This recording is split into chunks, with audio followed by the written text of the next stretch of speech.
it appraised for $850. So that's what we're trying to do. We're trying to create value. We're trying to find those deals.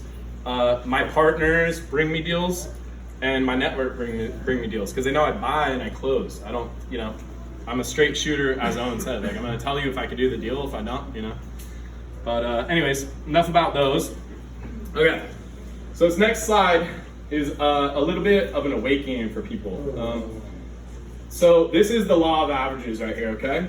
And I don't think any of you guys want to be average. I don't think any of you guys are average because you're showing up to events like this, trying to learn more, trying to do better, and trying to grow your financial freedom. You're trying to help, build your family's freedom and financial, anyways. So I'm gonna go over this real quick. 55% of people in America own a house, basically, or they're owner-occupied homes. The median value of those homes is $538. We're blessed to be in California, or it could be a curse, the way you look at it, depends. Because our median house price is, Owen, do you know right now? $850.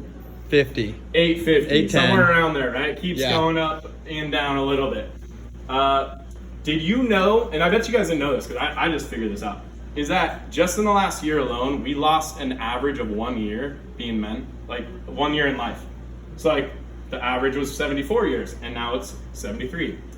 So dude, it's an awakening, right? Time flies, especially when you're investing in real estate. You're waking up every morning with like clogged toilets and shit. Or some kind of tendon issue. Anyways, so where it says California, that's the median, or actually the average income annually, $65,000. It's kind of crazy because I don't think I could do what I do with $65,000. Although there was a time I was working and I was literally making $28,000, and I think that I felt rich at that point. So it's all relative, A lot of people could survive on that, but when you start buying houses and you're trying to do it, grow your wealth, you need to move up. I think the one below that is a family of 4, 111,000. All right, so, and I don't want to bring you down. I'm going to bring you down and bring you up, okay? Yeah. Average American saves between 6 and 8% of their monthly income. That's crazy to me. I invest probably like 70% of my income. And so I'm real estate rich, but I'm money poor probably. Anyways, so average American lifetime earnings, 1.7 million to 3 million. Depends on whether you have your bachelor's or you graduated high school, or if you have a doctorate, obviously. And then the average household credit debt is 8,000. So it's funny because I bet some of these resonate with you guys, right? And the one that blows my mind is the average American reads 12 books per year. I was like, damn, I thought that was a lot of books. So I read a lot, but I don't know. So I think the average, I think above average is 33 books. So if you're not reading 33 books, you need to step it up. That's a long time. It's a lot of books, right? I'm doing audio now. I got Audible. So, all right. So, and then American savings under 3,200, and if you're 55 to 64, it doubles, so 6,400. It's crazy. Like, I mean, you can't do a lot with that, right? There's weeks when I spend that at Home Depot easily. Both of those added. Okay. And that's not a brag. That's just Home Depot taking all my money. All right, so I feel like I resonate with this quote. I was born with something inside me that refuses to settle for average. I don't know what it is, but I'm grateful that I have it. And I think all you guys have it as well. So just, I'm very grateful to have you guys here as well. Oh, we're talking about partners tonight. And I have a few partners here, actually, and I'm very grateful they came. One of my first partners is Alex right here. I used to live in his house that he was house hacking. We didn't even call it house hacking back then. He has, I'm not going to say how much it's worth, but it's an amazing custom home modeled after Frank Lloyd Wright. He lives in it basically for free, and it's probably cash flowing even above that now. So it's pretty amazing. He taught me a lot of stuff that I know. So before I got into real estate, I had a limousine company, and I didn't know what I wanted to do with my life. I felt like I was in a rut. And I was like, shit, what do I do? I knew I was destined for something bigger. So what do? I pack up everything and sell my limos, and I grab my fiance and we move to Estonia. And Tallinn, Estonia. And most of you guys haven't even heard of that country before, right? And that's why I do have a Ukrainian flag that I support, because basically this is an ex-Soviet country as well, Estonia. And they've only been independent, well, now it's probably been 30 years. I think it was 96, or I'm not gonna do the math right now. But when I was there, it was 26 years. So anyways, I was searching for my path, and I had a mentor that turned me on to Bigger Pockets. So while I was in Estonia, I was literally just listening to Bigger Pockets, managing a bed and breakfast with like 8 rooms. So we turn down the rooms, turn down the beds, you know. What's Bigger Pockets?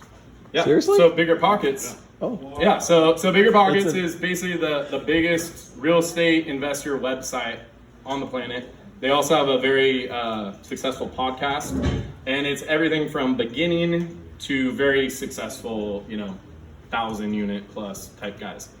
People, I think they have another spinoff that's like beginning investing and stuff like that. But anyways, it's a good network. I met a couple of my partners, and I met Owen on there, and we're all lifelong friends. So I would highly recommend, joining the forums there. Yeah. And you can network with people. You can ask your questions and not sound like an idiot, because everyone's already asked them on that forum. So anyways, I reached out to him. I was like, dude, they're talking about finding a mentor, finding a partner, finding someone that knows something about real estate. I'm like, who do I know that knows about real estate? I'm like, dude, I've been living with the guy and I've been working for the guy for like 12 years. So I'm like, duh, why don't I reach out to Alex? So I reach out to him. This is literally, it's crazy too, because it's January 1st. So it's like right around the holidays. And this is, 2016.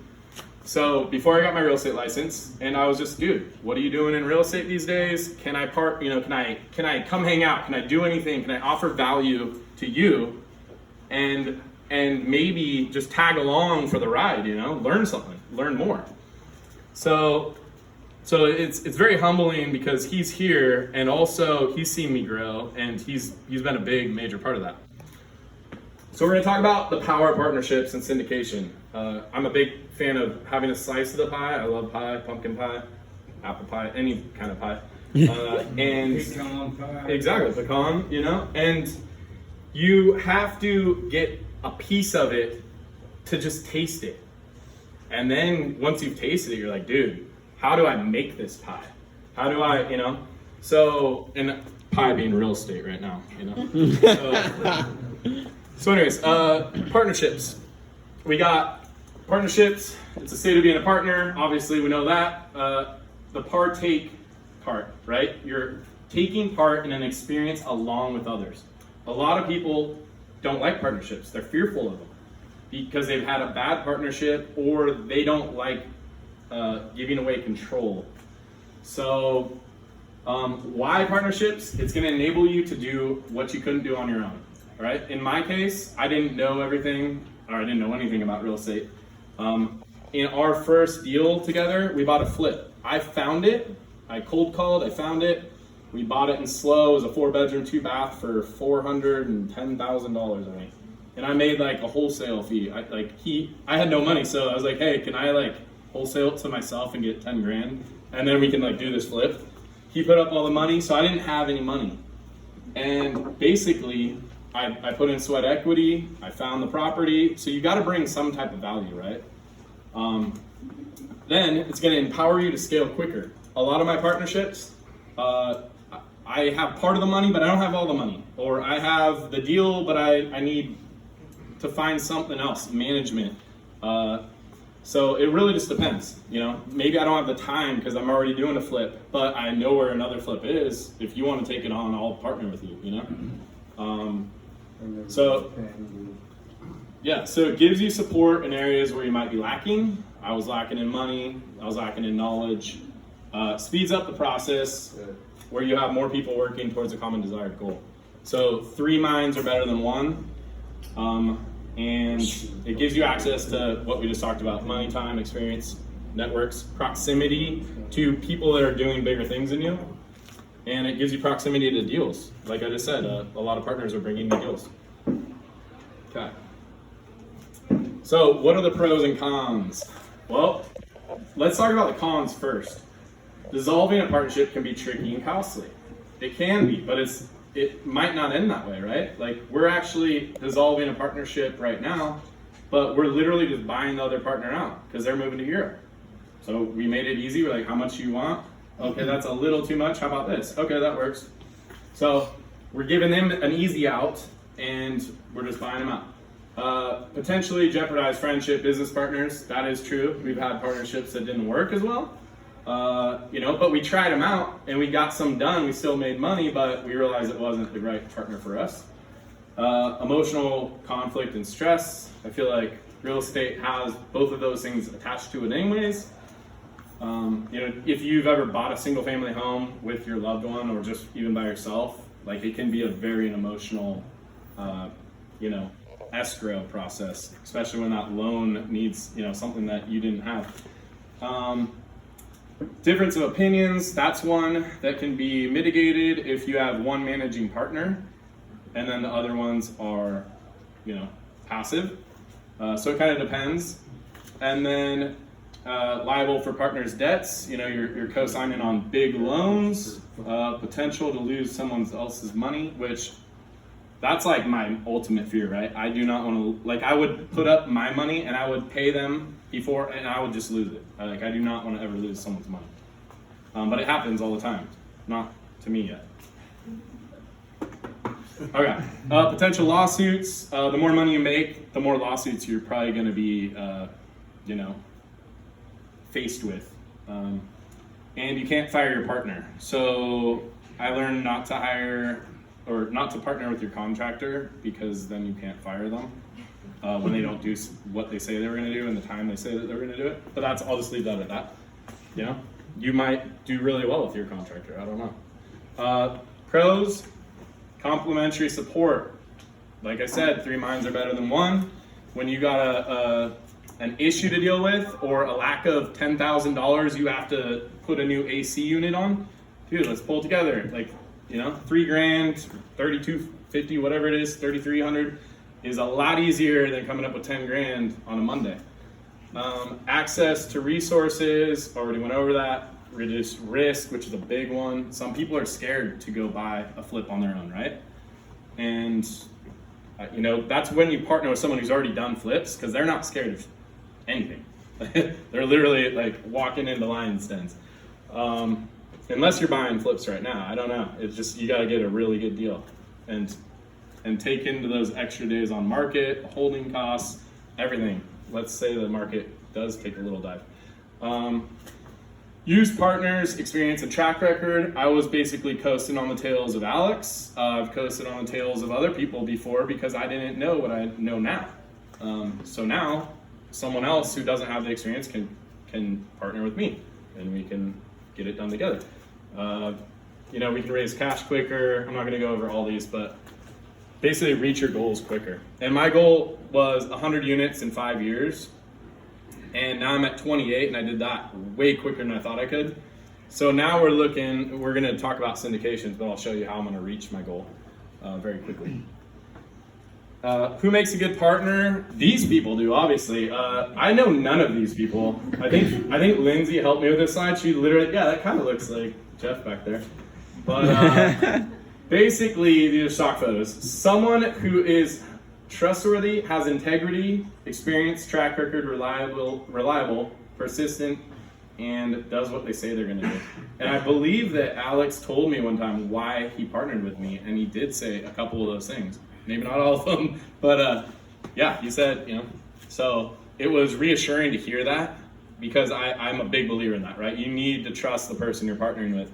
You need to, I should be able to hand you a stack of $10,000 and not even ask about it, and I know it went to the bank, or I know it went to the EMD.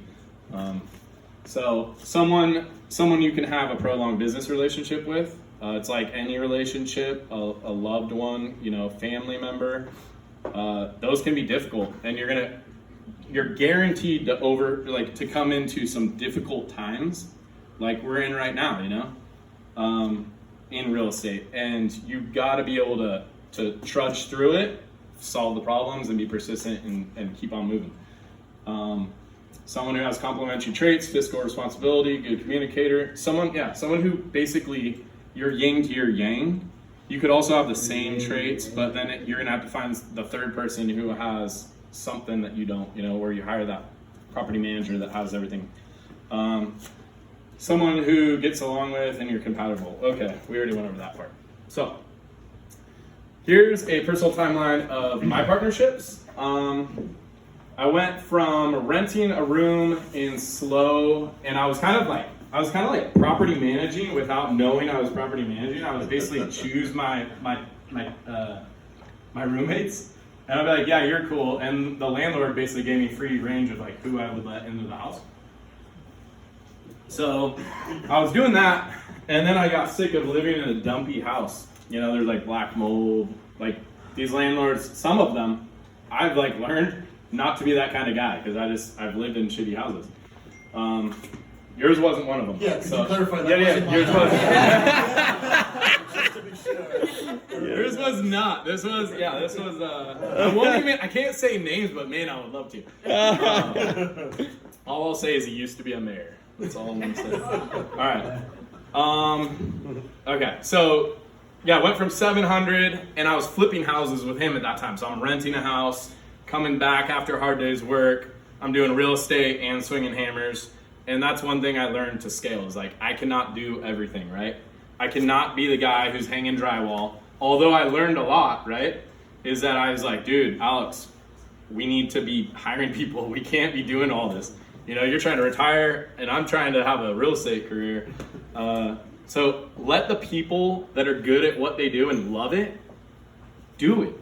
Pay them, and it's gonna save you time. I could do 4 flips at the same time right now. I could probably do more, I just don't want to. But now I got my drywall guy, he'll go around all week doing all my properties. I got my electrician out on visiting all the properties in one day, maybe 2 of them in a day, depending. But anyways, I diverge. So I was sitting on the couch during COVID, and we weren't planning on buying a house, but I found a deal in Los Osos, and it was a 3-bedroom, 2-bath with an ADU in the back, and we got it for, what was it, $785. And I didn't do anything to this house. It was move-in ready. It's beautiful. I was like a rooftop deck, ocean views, but I knew I found a deal. So I was like, dude, let's put an offer ASAP. Lindsay and I hadn't even been pre-approved, but I got cool lenders that wrote me a letter anyways. And it was a nightmare getting through the loan process, let me tell you. So that's why you should always get pre-approved first. Okay? It's like, what? A W what? I don't even know what that is. Jesus. Yeah. That's why I like these hard money loans, because they don't ask me for anything. They literally are like, dude, do you have the money to close? I'm like, yeah, I'll find it. But anyways, so we rent out one of those units, and that tenant literally moved in the day that we moved in. It was kind of awkward because like they were there waiting with their truck backed into my driveway, and I hadn't even moved a single box in. I just got the key, and I'm like, okay, well, I guess you guys are moving in first. So anyways, Scott moved in, they paid rent, and they pay 45% of our mortgage. So I call that halfway house hacking. It's way better than having a $4,200 mortgage. Anyways, so now we're like, dude, this is pretty cool. I like being a landlord, because I only got one unit. Then we found a property down the street I had been looking at for months, and it was sitting on the market. It was overpriced. Finally, they got down to where I was like, okay, I'll still give them an offer, but it's going to be lower than, so I'm just going to throw them a low ball. And wouldn't you know, they had some other realtor trying to write an offer that day. I'm like, you've had this thing on the market for 5 months. This happens to be an offer on the same day that I'm writing one. But anyways, got it for $510, I think $510. We put $150 into it, full renovation. That was the brown one that you saw. It was really, really ugly. It was really bad. But anyway, it's not even on a foundation. It's on blocks. But we got it appraised when we refinanced. I pulled all my cash out, plus my renovation costs, paid off any debt that I had, and we also added a unit. So it was a triplex. We added a 4th unit, and this thing cash flows way crazier than I thought it would now. Like we refied, like this is also where you learn in real estate. Like we refied at the wrong time. We missed the timing. 6.99, but we're on an IO. We're on a 40-year loan, so it's a 10-year interest only, which I'll refi out of probably anyway. So I don't care if it's 40 years long, but then it converts to a 30-year. And that was able to get where we wanted to be. So now I got my little property management guru over here, Lindsay, and she's getting these rents insane. Like I thought I was gonna get 1,200. She's getting like 1,700, and I'm like, holy crap. So yeah, so basically we got that one pumping. Then while we were mid renovation of that, I found a triplex in Paso on 32nd Street. And we threw an offer at that one. I also got so you see 568.5, but I also added $9,000 to the price and I asked for that in credit for closing on my points. So I do kind of creative. I like creative financing. That was a 3-2. We rented that one before this was vacant. They were only renting one studio for $1,000. We renovated everything. We didn't put that much in, maybe like 70 grand or something, 60, 70. And then we got an appraisal at 950. So what I'm doing is I'm just really trying to force that appreciation, because we all know it's been appreciation up. Yeah. So that was in Osas? That one's in Paso. You got 950 in Osas? No, that one's in $1.2 million. Oh, I thought you said 950. No, yeah, 950, 950 Paso. Yeah, no worries. Then while we're doing that one, my other partner, actually I'm missing out my partners too, by the way. So Lindsay's my partner on the first one. Second one is all me, but my parents helped me a little bit because I was still running low on cash because I just bought a house. Then the triplex partnered with Lindsay. And then the single family flip, that one, my buddy Tim, I'll give him a shout out, Tim from Arizona, brought me an Arizona flip. And I'm like, dude, I don't know anything about Arizona, but I do like Arizona and I like these prices. We bought it for $375. We put $7,000 in it. This is a lipstick flip. We put carpet and we painted the inside. And labor's way cheaper out there too. It's crazy. So we ended up listing it for $500. We got it under contract for like $595, and then they wanted another $5,000. So we're like, dude, take it. Profit on that one, $135 plus or minus. And then I found 2 great partners, 2 friends, and we put an offer on something that I could not afford myself. It was bigger than I was ready to take on, but my partner is a developer and just built a property down the street and also has a 6 unit right next to it and also has 60 units down the street, So anyways, and we've actually toured that one. We've toured his property. Yeah, we did. Max. He was supposed to be here. I don't think he's here. But anyways. He's at Benny's. Yeah, he's at Benny's drinking tequila. All right. So anyways, we bought that one. Hard money loan. 1.9. So I have a very good hard money lender. I started working with them actually. And we're able to put, normally, how much do you think you'd have to put down on a commercial property mixed use? 25 to 30. You're like cheating though. You're like, no. Actually, well, now it's going to be like 45. But yeah, back then, you'd have to put pretty much 25, 30%. And then you'd have to come up with the renovation budget out of pocket. I'd claim 30 all day long. Yeah, pretty much. So what we did is we were able to put 17%. 17% down. We got a $325,000 renovation budget on top of that. And then when we're done with rents, you can see what we did with rents already. And we haven't even renovated every unit. And we took it from 11.7 to 20. So basically we doubled the rents and we've only renovated 3.5 units right now. Wow. Yeah. So that's also something I'm learning is maybe I'm too renovation friendly and I love beautiful properties. So I like just changing everything. But now I'm realizing dude, maybe we don't have to do that every time, but Nice. So anyways, Then we bought a 4-unit. That was the one I showed you down there. It was the Spanish style. Has its own set of problems, right? It's built in 2006. Great property, great roof, great bones, everything. We're doing little renovations in it. That little bathroom and stuff. But it's like 10 grand a unit, so it's cheap.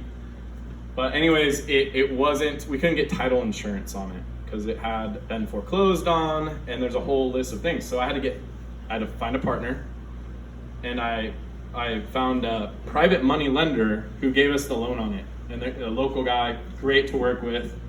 And yeah, so I've got hard money debt on that, but it's cash flowing on hard money, which I love to cash flow on hard money because people say it's hard, and I'm like, as long as you can pay your bills and build equity and cash, that's what the goal is, and then refinance out.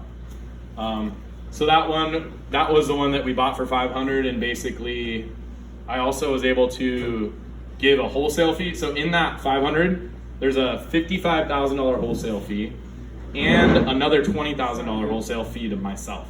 So I wholesaled it to myself. It's like, yeah, if you want to talk to me, I might have to charge you for those details. But anyways, so that was just a little lifeline of like the ones that I'm holding, because I went from flipping where we were paying astronomical taxes to where, we are trying to do cost segregations on everything and save on taxes now. So now we're gonna go into syndications. Now here's how I'm gonna get my 100 units really quickly. And this is my goal. I want 500 units, but you gotta start somewhere, right? So the 100 unit, we gotta break that, and then we're gonna move up to 500 units. Syndications is basically just a larger partnership, right? You're pooling capital from everyone in the room, so I hope you guys brought your wallets. And basically, you're gonna have a GP, that's a general partner. That's the person who's running things, and then he's gonna have a couple general partners as well. Maybe one is, I don't know, just these are the guys who have done it before and have a track record. It's harder to get on the GP side of things when you don't have that. So basically, what the goal is we're gonna find a property. I'm looking at a couple. They're not all. This is a good example. So you got your sponsor, and then managing entity, and passive investors. So that's all you guys. We bring. If everyone in here brought 50 grand or 100 grand to the table, how big of a property can we buy, right? But instead, we're all thinking about ourselves, like, what can we buy? I want to buy like a flip, right? But I'd rather have like a 200 unit. That's $20 million. And when you buy it for 20 million, you're buying it value add. So everything I just showed you on the smaller properties, it scales. So instead of adding 300,000 in equity, we're adding like 5 to 7 million in equity. Because I can't do the math right now because I'm not gonna try to do this, but everything over 5 units is a commercial property. It's all, the value is based on income. Yes, there you go. The income it generates. So if you can increase the income, which are the rents and any other side income, and the desirability of the building, then you can basically increase the value of it, and you can refinance. And right now, obviously refinancing sucks, but you can refinance, and then you can pull out tax-free that equity. So you return all capital back to your, somewhere over here, passive investors. So on the refi, they're getting a fee, they're getting their money back, or partially their money back, but they're also getting returns. They're getting, anywhere, it's standard, industry standard is like 8%, but it's getting harder and harder to like promise those returns with rising capital or, rising rates. So anyways, that's kind of syndication, and then there's a little bit more about it here. I think I just talked about that. So, you basically general partners form a legal entity, an LLC, and then they're going to do they're going to structure that with their lawyer, because this is like, you don't want your, what's that website that you can do LLCs? Or LegalZoom. Yeah, you don't want LegalZoom for this one, guys. And then the GPs are going to find a property, they're going to raise funds, They're going to get it under contract, and they're going to do all the due diligence. They're going to maybe ask for, it's kind of like buying a single family home except on a bigger scale. And then after closing, you're going to implement the business plan. The business plan is to increase rents, improve the property, and then we are going to force appreciation so we can return to limited partners. Here's the 4 ways to wealth. And I might sound like a broken record, but I really want to drill this into you guys. Is in real estate, you can make money a lot of different ways. And that's why you need to get into real estate. Like if you're working, it's great if you have a W-2 job, but take that money and go invest it in real estate, because you're going to turn the 100 grand you made last year into 300 grand, 400 grand. While you're still working, you're going to keep making your W-2 income or your 1099, whatever it is. But you're getting appreciation, right? So I can't see this thing. Okay. So you're forcing appreciation, or you're getting it because the market is giving you appreciation. Now, right now, we're not really seeing the appreciation we saw the last couple of years, but that's okay because I can still improve a property and it's still going to be worth more. Then you're going to get cash flow, right? So I already showed you how you get cash flow. And it's the same way that you're going to force appreciation. So you're doing one thing and you're getting 2 of these. You're also getting the 3rd one, depreciation, which is amazing. And we're going to do a whole thing on cost segregation studies because it's literally like a nugget from God. I did 3 cost segregation studies this year, and one of them saved us, I think it was 100, oh God, what was it? Now I'm almost making it up. I think it was 124,000, and the other one was 60,000, and the other one was 43,000. So it's insane. And that's basically a fast line depreciation schedule. They take everything in your property and it has a life expectancy. Otherwise, if you don't do this, it just slowly depreciates over 27 and a half years. I paid $1,200. You did one too. Yep. How much did you save? We got $55,000 in tax savings. Yeah, $55,000 in tax savings for $1,200 spent. And so the fast line depreciation schedule basically lets you depreciate it the first year, the second year, the first, it basically keeps on trickling down. And then you'll still take the 27 and a half year ones too. But you're taking the 5s, the 7 and the 15s. There's a lot of 5s and 15 year depreciation. Yep. So, and then, this is literally building your wealth. And people think like, oh my God, my freaking mortgage on the 16 unit on hard money is $12,500 a month. When I had to write that first check, I was scared shitless. Like, I never wrote a check for $12,500 to a bank every month, on top of all my other debt. But anyways, it's good debt, right? Because this is what's happening, is you're getting equity debt, you're getting debt pay down from your tenants. Your tenants are paying your mortgage, and over 30 years it will be paid off, and you also will have depreciated it all. On the hard money, it's interest only. So I'm deducting, I have, 7.99% interest rate on that one. And now hard money is at 10 to 12%. But basically I can write off all of that interest. So it's 12,500, but do the math times 12. We're at like 144, 150, something like that. You can write that off. So this is just like over here, I used a little kind of a real property thing. So you're getting appreciation. You got 200,000, and this is just one single property to keep track, right? So you got 200,000 in appreciation because you increased the rents. It's almost like a flip, but you're holding it, right? You're holding it because you're gonna get all of these things if you hold it. Otherwise, you're paying astronomical taxes. 3,000 times 12. So that's your cash flow. I'm cash flowing on one of my properties $3,000 a month. Times 12, I got 36,000 in cash flow. Now I go to 4, my cost segregation study. I saved 60 grand on that property. Basically what you can really write off is your tax bracket. So you got to times it by 0.37, 0.30, whatever is 0.50. I don't know. I'm not a tax accountant, so I don't know all that. But anyways, number 4, this is 12,000. So I was trying to do the equity pay down, basically, because obviously your first year of ownership, most of that's going towards interest, right? If you're in a conventional loan. But in this thing, we were getting about 12,000, and at like year 30, it was like $40,000 of equity pay down, and then you literally paid down your whole property. But yeah, so 12,000, and then it's gonna go up to like 14,000 the next, and then it's gonna be 15, 16, you know. But anyways, so in 1 year, basically, this isn't all cash in my pocket, right? So I'm not trying to mislead you. But this is cash that was built and wealth.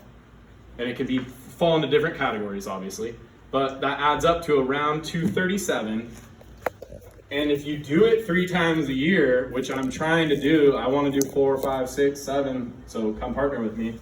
But like 712,000 in 1 year. You can't go do that at your W-2 unless you're very high net worth individual, you know.